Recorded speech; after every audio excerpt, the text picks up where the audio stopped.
So thank you first for the organizers, every angel taking up shifts and making this possible. Thank you. So my name is Lucas, and I would like to present you Sensor Community. And here you see our mission statement. So I will start with this one. So Sensor Community is a contributors-driven global sensor network that creates open environmental data. So it is really driven by individuals that are passionate about nature, health, environment, and they see the need that it is important to first have a network that is generating the data that can be then openly made available and be used in many, many, many different ways. And what ways, we will come later to some of these examples. So our mission is to inspire and enrich people's life by offering a platform for the collective curiosity in nature that is genuine, joyful, and positive. So we'll switch now over to the map, actually, because this is what it's all about. It started with just the desire of local people having a visualization of how is the situation regarding air quality now. If you are in a city and there is a newspaper article stating that the official stations had reached values that are crossing much above such values of being compared to cities like Beijing and Shanghai, which are both equally like above 20 million people, it makes you kind of like nervous. And you think, okay, and when was this measured? Oh, that was some time ago, so I already have been impacted and I didn't know. And when this appears, there was like in our South German city Stuttgart, a group was forming and thought like, how about we contact the official institution and ask them about the values and the data to create a map, like you can see now, right, displayed under maps.sensor.community. Just with the interest of having a live visualization of the values that is easy accessible from all devices to be informed. Sounds simple. It wasn't too simple to create this at the beginning. So the institutions, it's kind of new for them when they request from citizens. So they say like, yeah, we don't give such data out. And then you come around the corner as a citizen say like, yeah, there is a European directive, European law. Yeah, we should have it. And then the citizen receive an email from the institution with a PDF. It's not a machine-readable format, with values that are like 6 months old. And then you have a lot of email ping pong, and you get until the stage that you have emails in your inbox with a PDF, again, with values that are 3 months old. So that's not really good start for creating a live visualization map. Then the group formed and thought about like, okay, what is out there in the world? What kind of sensors do exist? We have here people from hackerspace, we have different groups that organize, come in, come out. We have a lot of knowledge that we can gather. Let's make this a topic, right? So people came together and we had different solutions.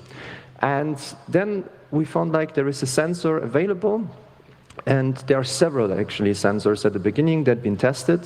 So the connection is like you order them online, you make them work in a hacker style, right? So it's like it's giving you the data, you can store it somewhere, and then you have something that you can create a visualization, a map. So that was the beginning of the idea. At that time, there was like the movie 300 Warriors, very famous. So how about setting up a goal, having 300 sensors for your city, right?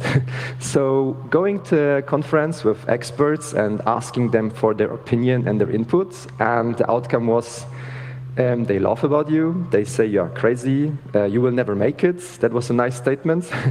And their experience was that actually they have been already projects funded with millions of euros trying to do the same, and after the period of time they shut down. They had maximum like 13 stations installed, if at all. So coming around the corner as a new group and stating we will do 300 maybe sounded a little bit high of a reach for them. But the initial group did what they said. They ran a crowdfunding campaign, so the initial funding was given. And they bought these devices, installed them, rolled them out around the city, and these devices measured air quality and started generating data. And then, especially what was super important from the beginning, there was like the focus on privacy, right? So it's like separating the data from the people when they register.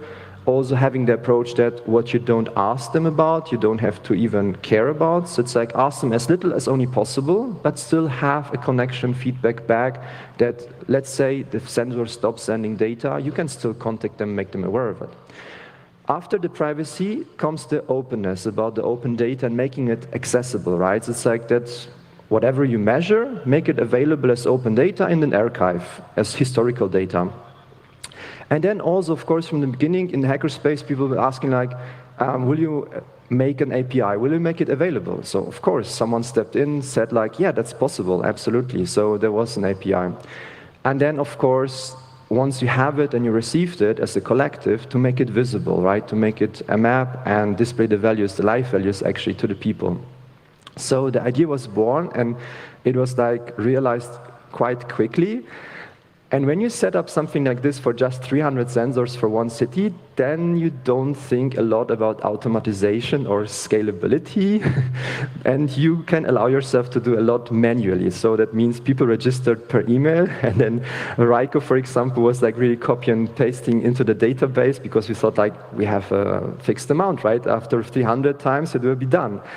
But people liked it, and it worked very well. So they shared this idea and the approach with their friends, and not only in other cities, but very quickly also in other countries. So very soon after that, we didn't have like to deal with 300, but let's say with over 4,000 stations that people wanted to register, and it was like in 7 countries. And then a great example was like the strength of the community. So Peter from the Netherlands, he was a former production engineer at Siemens. So he spoke a lot, very good German. He understood our project and he translated it into Dutch and just played it back, said like, hey guys, nice project, I like it, I have a sensor myself. Here is a Dutch translation. How about adding it to your website? And we thought like, wow, what a great idea, right? So very quickly, this was a great example that others followed, and through the power of community, we've been able to focus on the tech side, and the community was adding like new translations and also corrected if there was a mistake, because everything was already linked on GitHub and made accessible, how we set it up and how everything works. So with this approach, it escalated further because it was just a milestone with this 4,000 stations. I mention it because at that point we sat together and thought like, okay, it seems there is more need than just our city. And we're receiving so many emails from people all around the world with trying to set up something very similar or basically the same. And they're asking us if they can take the approach and run it on a local level. We had a lot of conversations, and what we understood is that if this should work, we need 3 layers of adoption. It's like basically we, from the core team in South Germany, Stuttgart, can't go everywhere in the world, so we can take only about the first step, and that is like the language aspect, right? So it's like we put a lot of effort into thinking how we set it up the system differently, to have this translation in different languages in a much smoother way, right? Much easier, automatic and accessible and fast. So we started basically, at the beginning we had a German name for the project. It was really like German air quality project focus activity. And then we came into this like transition phase, right? Where we saw like that so many stations, so many requests out of Germany in other countries, and we have to sit down and we have to rethink what we are and what we do. So the discussion went that way that we thought, okay, it's all about sensors. There is hardware involved, there is software involved, firmware is open source. Then we have the data, the open data as an outcome.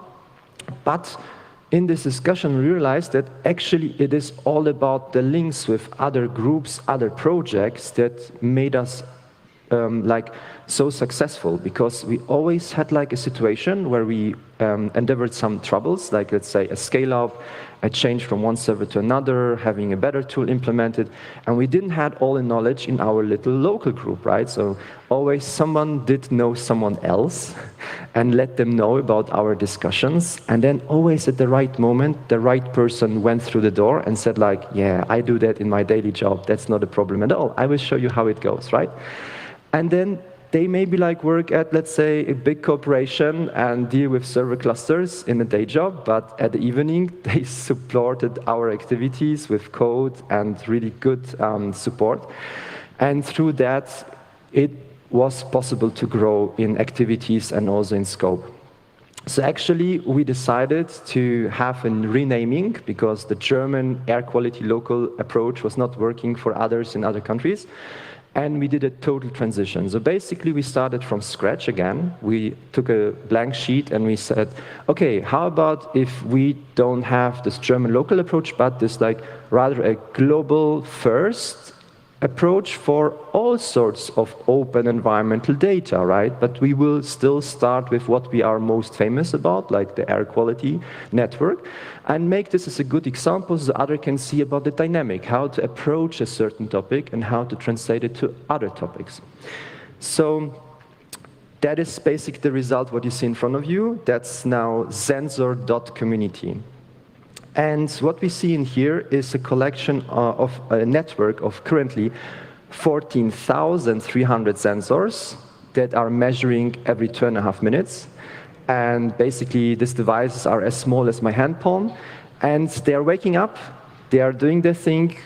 The inlet is going, like taking up in air. It goes through the chamber. There is a little laser beam. It detects the size of the particles.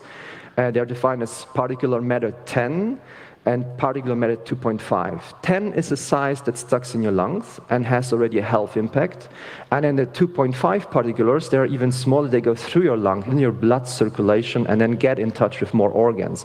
So you can, in general, take away from this session that the smaller the particles, the bigger the health impact it is. And remember that it doesn't stop with particular matter 2.5. There are even particular matter 1, and then there are like ultra-fine particles, right? So we had to make a very complex topic more accessible, and there is one more thing to mention here, worth, that in Europe, they're still having mostly the focus on PM10, while in the global scope of science, there is the focus already on PM2.5. There are many more papers written and approaches. So we thought like, okay, let's change this approach with our network. So that was like also the reason we needed a sensor that is very well in measuring this particles 2.5, and here we are. So currently, with this network of 14,300 stations, they are located in around 70 countries. We made everything available in 24 languages, which is step number 1. And step number 2 of like adoption is taken over by the local heroes, we call them, the contributors, right? So they are from all the different countries, let's say Croatia, Serbia, Mexico, Italy, USA, Australia, all around the world. And they adjust like the cultural aspect. If you even take one topic like air quality, it is differently communicated in every country, so you need a different approach. And we can't do this for our little city like for the globe. So this is taken up by the local communities, right, that set up regular meetups and have a situation that they communicate this topic to the people in their country. And then the last level of adoption is on a local level, because even inside of one country, you have different situations in different cities. One city may has a harbor, like let's say Barcelona or Venice, and then big tourist ships are coming up, and they have like burning heavy oil, so they are generating that fine particles. Other have an airport, or you have like a coal plant, or you have a combination of several situations, or you're like Stuttgart in a valley with a lot of traffic, right? So we had, over the time of the 6 years, hundreds of such calls with local groups saying, my city is the worst. Like, that was always the beginning, and we believed them, but then we have to ask, like, tell us about the situation. How is it? What do you endeavor? How can we approach it, right? Because we have a setup, but maybe we can do some adjustments, and we show you how others did it, so we can learn from each other. And with these 3 approaches, of like the focus on language for accessibility, localization in terms of like the culture aspect, how a topic is perceived and communicated, and then the very local approach done also by the very local conversations of these groups. And basically, this is like what made it possible that now we systematically expanded. So we are contacted by groups Let's say a good example was 2017 in Bulgaria. They said, we have a really issue with air quality. We don't have like that much data, and we maybe do not trust that much to the official station that is stating their data. So we need something in place like you have in your country. So we had a lot of like video conferences back and forth. We discussed, we exchanged, and they rolled out a network of around 800 stations in less than 8 months, right? So that's quite something, because it took us like a couple of years to get there. So it was really great, and we see the benefit that when we stepped in, that they could start at that level where we reached after a longer period of time, and they copied all our lessons learned and just rolled it out perfectly. And then we became even better and better in rolling it out. So we've been contacted by communities in Belgium, Netherlands, Poland, and we did the same thing, right? So we had the ramp up from 0 to 800. And then if you have such a network, you have a lot of data points, you have a lot of dots on the map where you can look around and pinpoint and say, for example, that's my city. By the way, what makes my life very easy, whenever I present this, I just take a laptop or a tablet, give it into the hands of the people, and I never have to ask where they're from. Because they immediately zoom in their city, in their street. They always want to know, oh, is there sensor near? Is there something measured? How is the situation just now, right? So that's really, really great that the interest of the people is always given, even if you meet them at international conferences. And you can see here, for example, let's take about the example of the Netherlands. We have a very strong community here, several communities. And so far we have 1,800 local sensors run by the citizen. So what do they do when they discover us? First, you can go to maps.sensor.community, where you have the live visualization. And here you have the values that are measured now. And the station are waking up every 2.5 minutes, making a new measurement, sending it to our servers, and we do put it into the archive. We make it available through the API, and we visualize it on this map. And this map has a little bit more of functionality. We see on the bottom left the color grade that is linked with the values.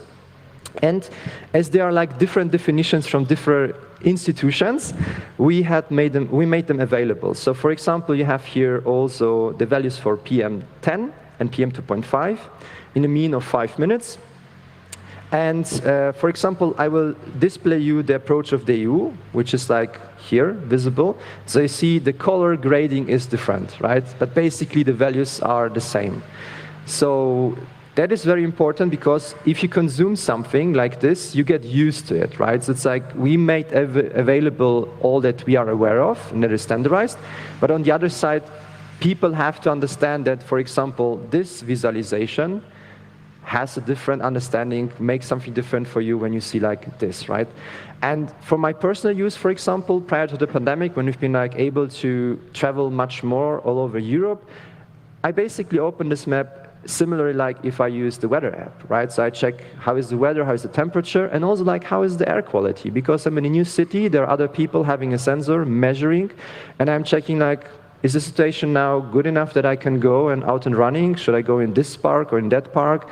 And because the situation can also differ from district to district.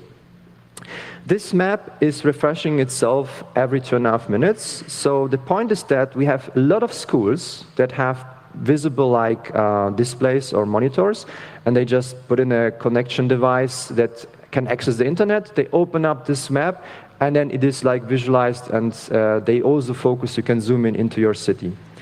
So let's say, for example, Amsterdam, we will look and have a look in there.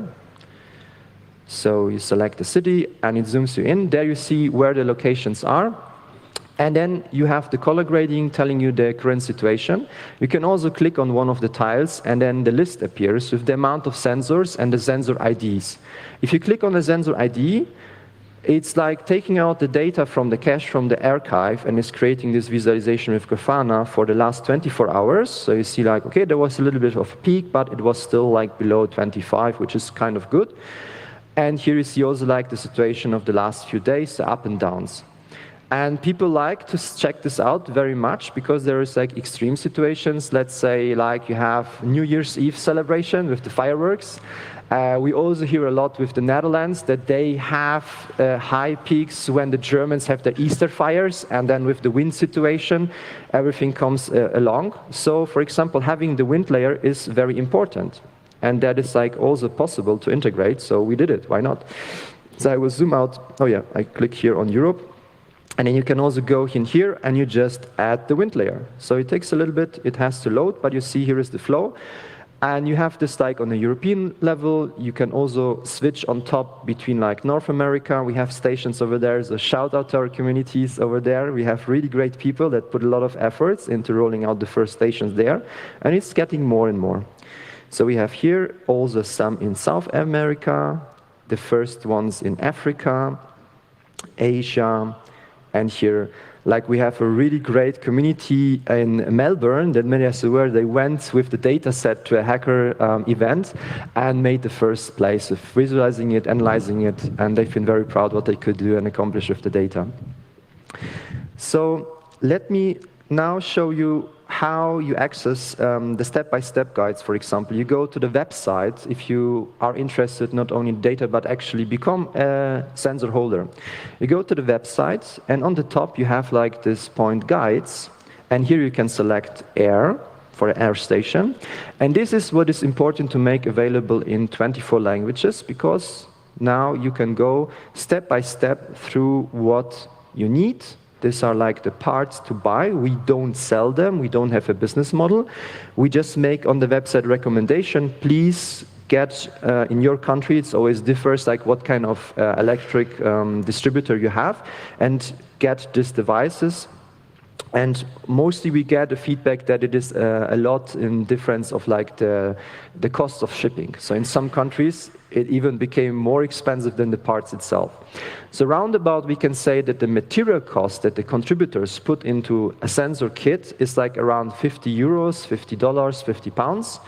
It differs like plus minus €1 on where you get it from which distributor. Once you have these parts received and they are lying in front of you on the table, you continue with step number two, which is basically we show you how to get the little software, the firmware, on the little device to make everything work, and you can do it with a Windows computer, a Mac, or a Linux. And we also had like great support from the Polish community, because they saw like, oh, you make it so complicated, I have to open this, I have to type in that, let's make it like a firmware flasher, right? So they wrote a little program that makes our life much easier, which you can download, you connect the device, you push the button, and it goes through the process, and it is, yeah, a big help for the community and for us. So thank you very much to the Polish supporters. It's changed our life and our approach. So then once you install the little firmware, step number 3 is you take the device in front of you, you see where is like the first pin and the second pin and so on, and you connect one device like to the other. Like these are the parts on top in here. You see this is the sensor that is measuring. This is a little computer that makes everything alive and gets the data and sends it over to our server. And this little sensor is a BME 280 that is measuring relative humidity, temperature, and pressure. So we have an indicator on a very local level, wherever you place the air quality sensor, in what kind of environment he is measuring. So because the sensor, as it is having an optical approach, so inside there is like a laser beam, and then when the particles pass by, and let's say the humidity is too high, it can be that the water droplets are combining with the dust particles, and then there is like a mix-up, right? So it's like you have the detection of wrong values, but you know it when the relative humidity is too high, and institutions like the Health and Environmental Ministry of Netherlands in RIVM, they are familiar with these approaches, and they already published like mathematical correction factors, right? So they actually did a very great job. They took all the data set that we made available historically. They created an own data portal, which is called Samen Meten, like measure together, and they make everything available. They also like make work of access our APIs. So what comes in, they integrate immediately into their system. They have an own visualization, and they actually are not displaying the raw data like we do on our map, but they have this mathematical correction factor, right?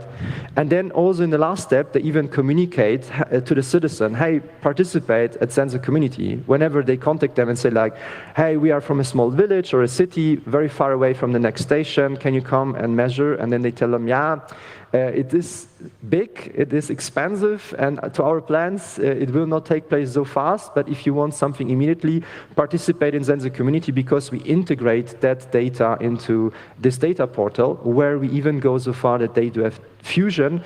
They take the citizen-generated data, and they take the official network data, and they bring it together, right? But like you said, then they do all the institutional knowledge on top of it. They apply like this correction factor when the humidity levels are too high, and all of these approaches are very well documented, right? So it's like, this is very good, and basically they are front runners in collaboration and making this accessible. So also big shout out and big thanks to RIVM and all the divisions. We had the opportunity to meet with them, to sit down, to listen about their approach, and we also could express our plans in the future, because we very much want to go align in how we develop and also how we have the understanding of each other approach, so it can be even integrate much better.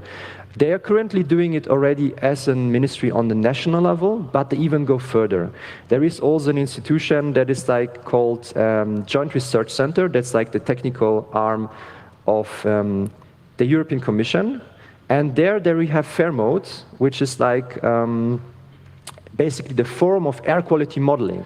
So there are a lot of experts which like discussing about such topics, and especially in working group number 6, they have this approach about these low-cost sensors that are also installed by citizens and how to work with the data. So these institutions are working all with the same data set, but each of them has a different approach when they mix it with satellite data, with weather data, and then they have different aspects on like what do we want to analyze it, and then they have a one-week technical conference where they even present the results and the papers. So what we want to do as Sensor Community in the future is like that feedback loop, that all what the people generate the data, we make it available to them and to the institutions, and the institutions that work with it made us aware about their outcomes, and then we can bring it back to the people that generate the data to make them aware that it's not only that you measure for yourself, it's not only that you measure for others that maybe don't have a sensor, but you're also measuring for the scientific world of these institutions, and look, this is what they found out, and this is how you can benefit from it with having that knowledge, right? So by increasing this feedback loop, I think we will strengthen the network and the interest in this generation of the data. And also, more people will have an idea what is possible, but with their knowledge and creativity, they will bring it even further. And to the other approaches that came out of that, we will come in a couple of minutes. So here is a great example.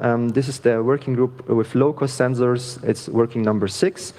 You have a description, they're also publishing the results, and they have conferences you can attend. So would like to make you aware about that. And thank you also very much for Joost from RIVM to create like a lot of great outcomes that we learned from. And I will also show you one example, what resulted after such a session we've been allowed to attend. So if you go on our main website, you can scroll down, and then there is the Join a Campaign section. And once we accessed one of the conversations they had between the institutions, we understood like, oh, they actually like work with our data. The data that is generated by the Sensor Community contributor is interesting, but they have also sometimes like a specific approach when they say we only take the data that is very close enough to the official stations, and we ask about the specific distance, and they say like, yeah, one is 250 meters and the second one is 1,000 meters. So we thought, very interesting, we didn't know about that. So Pierre, for example, from our core team, he sat down and created another map. This is like sensor to ref map. I will go here on the green bar to make it visible on full screen. And what it actually displays is that the blue dots are the official reference stations. In Europe, we have a big data set, and then we also access one from Environmental Protection Agency in the US. And the red dots are actually Sensor Community stations. And at the bottom left, you can switch between 250 meters and 1,000 meters. And I will show you like what the difference is when we go into the search bar. We go, for example, for London. Just out of use, I'm using this example. So we are now in London with the map. It's loading the data. And you see here the blue dots are the official stations. and the red dots are the sensor community stations. So we basically create like this circle that is currently 1,000 meters, and then we color grade them based on how many sensors from our network are close enough to be included in this scientific work, right? So, and to connect this and make you understand why we did this is because we have received hundreds of emails from people that are writing us, we have built our 3rd sensor, our 5th sensor, our 15th sensor, and now me, my neighbors, my school, my workplace is covered already, but can you let me know where would it be strategically of interest for the collection, for the collective network, to place the next sensor? We need an indicator. So basically, this is the map that we will start with to make people aware about. It would be super interesting to have this red circles, for example, covered with a station, because that would generate data that is then considered and worked with by the institutions. And actually, we have the first examples where we shared the link to this new map, and people really built a sensor, drove there, ring the door, and explain the project to random people they didn't know before, and convince them, hi, can we actually put this device at your house, at your apartment to measure, and then you are, we will show you how to register, and you will be like that point on the map. And they really convinced the first people, and they loved it, and then in this local situation, they spread the word, built more by themselves, and then also by other neighbors, so we increased that creation of the data that was then used by the institution. So that was like a big success story, and we shared it like also with RIVM, and they liked it a lot. They said like, wow, that's really the power of the community. We didn't thought about it. We should make more use about it, right? So it's like, how about we sit together and we create like a map where we are more aware about our white spots, because we have a bias as an institution, the ministry, right? We go maybe in the urban areas, and you as a community, like we expressed, we as a community, we also have our bias. So we should not only look about like, we bring our sensors to your stations and have a co-location, and they also see like, where is our concentration, so they may be in their planning of where to place the next station are looking after that, but also take the whole country. Where are the obvious white spots that none of us is existing, right? So in one of these examples, for example, in the north of Netherlands, it's around Groningen. There was like also a concession of the University of Groningen, a local newspaper, a local air quality institution. They put the efforts together and they rolled out a network of, I think, around 800 sensors in less than 3 months. And everybody said like, why put the sensors there anyway? It's like so strong, the wind is there, the air seems always fine. And now that you have the stations, you have the data, they say like, oh, actually that's very interesting what we see, and it's very good to have the data points and look around the whole country, right? So it stepped up that the conversation led to saying, we have certain edge cases like the borders. Every country and every institution all around the world has the border situation where they very, very seldomly place stations, right? So, and through this conversation, then that both been in the room, the different divisions of RIVM and us, we ended up that we want to step up about like how many sensors we're rolling out, where we place them, because currently this is just like on wherever the individuals are coming from, and they take care about the local approach, but now we are more systematically checking where would it be necessary to have more data points for the science world and to play back the results coming out of it. Okay, so just to show you also the next step, when you make the circles even smaller on 250 meters, you have to zoom in a bit. So you see that's even harder to cover, right? But we even want at some point to get there, that even such closeness is like reached with where we place the sensor. In general, you can say every single sensor is very important, and the sooner the better. Each station, like the longer time frame you have like for the sensor data, it is a big improvement, and we see it like in the results when it's presented by the institutions. So maybe also to tell you that we do this in the core like as volunteers, so we are a handful of people knowing each other's emails basically, and having maybe every year 1 week of holiday less. But we love the project, we believe in it, we ensure that it's like saved and can keep going and is expanding. But this all would not be possible at all without all the hundreds of helping hands all around the world. So also we want to use that occasion, and if you see this, we thank you very, very much for all the efforts you do, all the workshops that you run, all the explanation that you make, and yeah, to support the wider community of the sensor kit holders. So thank you very much. And also, like, for everyone who built the sensor and is a sensor community contributor and is generating to the data. And now we also want to let you know that maybe you are not aware, but the data that you generate is feeding this map, and this map is seen by tens of thousands of people. So we have even known that, for a good example is coming back to Bulgaria, this map is being integrated in a local news website, and then in the morning show they sometimes let the people know, hi, we have a peak in the city, and we have, like, in minutes we have 86,000 more people opening the map. So we learned also, like, how to scale up the infrastructure. We have, like, redundancy built in, because we also need sometimes sleep, so we have to ensure that this map is always accessible and running. And we also see the dependency from the communities, that they build on top of it other solutions. So when the service is down also for just a few minutes, because of whatever reason, there is many things that can happen. At the end, it is like an orchestration of 13 different virtual servers creating this, making it accessible. Then the community is immediately, like, letting us know, and we also have all the reports what else they are doing with it, right? So there are many, like, notification systems built, there are chatbots built. I think it was in the Ukraine, they created the chatbot for certain messenger, and they're like 80,000 people that registered for it to get the notification. Even the network itself is very small. We don't have that many sensors there yet. And it was, of course, prior to the pandemic and prior to the war, but the interest was there amazing. And another thing also very important for us to mention is that we, based on the conversations with the communities, we see a very big potential in, like, there's activities that are cross-border. So we try to organize, like, working groups that are topic-driven. For example, they want to set up a different type of sensor, and then we hear the interest from different countries, different cities, and we bring them together. And they collaborate online like it would be in the same room, like it would be their neighbors. And this is, like, really great to observe when several teams are working together collectively, exchanging, improving. And then we come at a certain point where they come back and say, like, okay, we reach a level, we think it is good enough to be now deployed. And that is, for example, the noise sensor kit. So we have a second network where we measure noise. It recently came out of beta.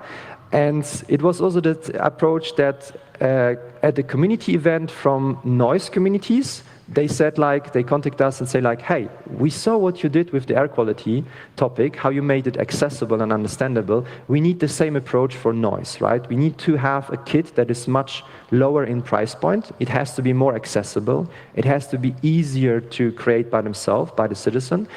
And then also it has to be communicated in your way, like the archive, the API, the map.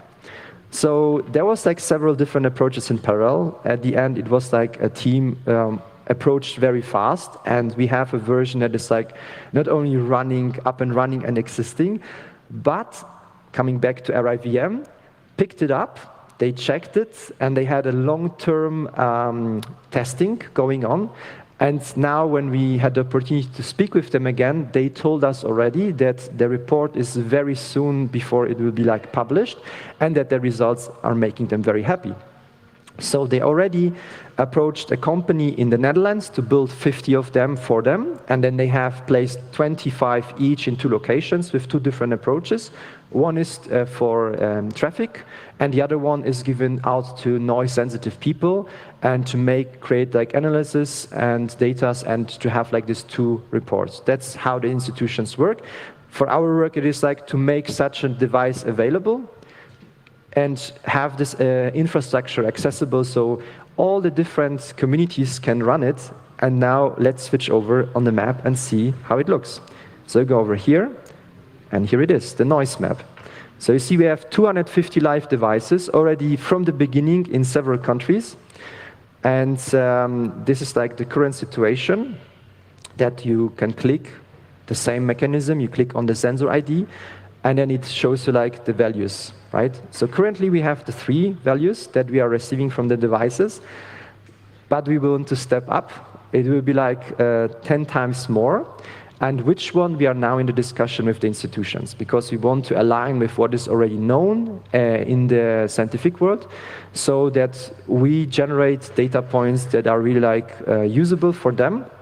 And we immediately get to the point where these two worlds are brought together, right? So the citizen approach of rolling out the devices and the world of science, where they have already the knowledge to work with massive data sets and topic specific. So basically, we have currently, like mentioned, two networks. This is the air quality, and this is like the noise, which are two different kits and two different approaches. Now I will mention the last one, which is NO2 diffusion tubes. So you come back to the website, and you go down to campaigns. By the way, in the last 2 years, we had many more campaigns. We closed a few because we are in the core like just 4 people. we can't do everything. But let me tell you about the NO2 campaign. So for example, we've been in touch with an institution that had run a campaign with many diffusion tubes. They are just like little plastic tubes that you place in the height of 2 meters, close to a street, but not close to an intersection. That is the approach that you have. And then they had 300 of these tubes left over, and they didn't have contacts. And we said, like, no problem. We have people all around the world. Just let us know about the scope. And they said, like, yeah, Europe is a good one. And then we said, immediately phoned around. And here you see we had 9 different cities. We contacted them, and they said, like, yes, that sounds very interesting. We want to do that. Can you explain us how? So we had on conference call online, we teach them about the approach. They've been trained about how to analyze the spots in their cities where to place the sensors. Then they marked them on the map. We played that back to the experts. They made little adjustments because some of the tubes, if you have, for example, for one city, 20 of them, you have to place a handful in living areas for comparison reason. That's how the method works. And also not too close to intersection. That is how the method is set up. So they made the adjustments of the location. We played the data back to the people on the ground. They said, like, yes, understandable, check, check, check. Now we packed these parcels, sent them out to the 9 locations in Europe, and the people received the parcels. We had the tracking number, we had the feedback loop from them, and they've been very happy. And then they did walk the dog. They walked the dog around the city, and at the location, they had their documents, and they marked like the location, the exact timestamp, and how it was set up, and placed it around a pole of a lamp or a location they identified. And then this method is that the tube is staying there for a month, and after a month, they do the walk the dog again. They go and pick it down, write it into the protocol, put it in an envelope, and send it to an institution that is analyzing them. To our knowledge, there are 3 or 4 in Europe, and this is also the same method that the official institutions we have in each country are doing, right? And this is a chemical approach, but it is like very hard proven. Like you can go and sue the city if their like levels are above certain limits due to however is your national regulation. The point is that this approach, many local groups in many different cities are doing, but they stay local. They always do the local crowdfunding campaign, they have a local website, and then they're running out of energy or resources to continue because they have to put all the efforts in finding out how does it work, and 80% of the energy goes into analyzing how to get it done, and actually like the last 20% to make it happen. The point is that many are not informed that it is very important to not run this only for 1 month, but to have enough for doing it minimum a whole year, right? So that is like changing the validity of all the approach and all the data. So we thought about like, how about we help them with the first part, creating an infrastructure where they can easily like visualize the data, make it accessible, and they don't have to run an own website declaration and all look different, and it's just say local, but to make it visible about all these local approaches together. And we created this map for first our campaign. So this is like the 9 measurements done by Sensor Community local campaigns. And then this map received visibility. So we've been contacted by the other institution that had run measurements with over 6,300 measurements. And they said like, hey, here is the data set. Can you integrate it into your map? Because your map has many more visibility. And this is like what we are working on now. So this map will be very much soon released with all the measurements from this institution. And now it is about us to spread the word and make all the existing local groups that run this campaign already and connect. Because all they do is like they send us this piece of paper from the official institution that analyzed it. We contact them, we approved. This is like real data, and then we upload it and publish it, make it available there. So basically to put all the local efforts from all the hundreds of little groups on a platform where they get more visibility and they can exchange about the approach and become better and better. To basically coordinate our collaboration, right? And this is like receiving currently a very strong feedback from the communities. They like it a lot. And then they think that the efforts that they put in the first to roll it out at all, they can put now in the continuation. So we have the first communities that continued the measurements and are now in month 15 and month 18. And they are very happy about it, right? So, and they ensured that even until the end of the second year, they have enough resources to exchange the tubes. And it is like a very strong data set that they can now then build on with their cases and the work. So basically, this is like our current situation, that we have the air quality network with 14,000 stations, generated over 18 billion data points. We have the second network with the noise, with 250 stations, that is out of beta and is now expanding and growing. And also the ministry, like RIVM said, this is like a very good approach. We want to use it, we want to build on top of it. And we have the proven NO2 diffusion tube method that is already done by many local groups, but to not stack the knowledge and the values on a local base, we now giving them the offer to add their values to the map and make it visible for the collective, for all. So I want to close this presentation with giving you like hints in maybe you are in different situation, different interest fields, how you could like become a member of community, Sensor community. So basically you are already, when you're opening maps.sensor community and you are checking the values close to yourself, like wherever you live, and see it and treat it like something that is given. It should be everywhere. It should be like the weather forecast, right? So consume the data. It is refreshed every 2.5 minutes, and you will see if there are extreme values, you will consider, okay, what can I change? And then you will have to ask like all the local groups, what is impacting the values? Where does it come from? What can we do? And this sparks like new conversation, new approaches. If you want, you can also like build and operate a sensor yourself. So how to do that is like you go to the main website and go to guides and follow the step-by-step approach with first receiving the parts, second putting it together, installing the firmware, registering, and then you're becoming a point on the map. And now that we are at the Hacker Conference, like, we thank you very much because we receive so much support from the hacker community. They go to GitHub, they check the published like the tools, and they push code and improvements to us and help us make this happen and possible. So without all the help, we would not be here. The network would not be here. So therefore, we want to end with a big thank you. And also thank you everyone taking place here in the presentation. I will be available outside of the tent for conversations because we have already like a lot of approach and people want to discuss. So thank you very much for coming. And yeah, we hope we can serve you well. Let us know how to improve by messaging us. The contact details on the website, and looking forward for the conversations. Thank you.